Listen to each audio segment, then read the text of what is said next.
এবারে ডিজাইনটাও খুব সুন্দর। এটার মাপটা একটু বড় রয়েছে, এটার ওজন রয়েছে 190 মিলিগ্রাম।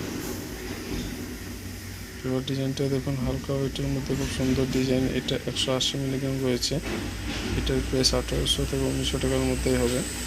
আপনারা অল ইন্ডিয়া যে কোনো জায়গায় হোম ডেলিভারি পেয়ে যাবেন, ক্যাশ অন ডেলিভারিও অ্যাভেলেবেল আছে। এবার ডিজাইনটাও খুব সুন্দর রয়েছে, একদম সিম্পলের মধ্যে খুব সুন্দর ডিজাইন রয়েছে। এটার ওজন আছে 180 মিলিগ্রাম। এটাও 1800 থেকে 1900 টাকার মধ্যে হবে। এবারে পলার আংটি ডিজাইনটা দেখুন, এটাও খুব সুন্দর ডিজাইন, খুব গ্লেজি এবং সিম্পল লাইট ওয়েটের মধ্যে রয়েছে। এটারও ওটা 180 মিলিগ্রাম আছে। এটার প্রাইস 1800-1900 টাকার মধ্যে হবে। আপনারা অল ইন্ডিয়া যে কোনো জায়গায় home delivery, cash on delivery পেয়ে যাবেন। নিচে দেওয়া হোয়াটসঅ্যাপ নম্বরে কন্ট্যাক্ট করতে পারেন।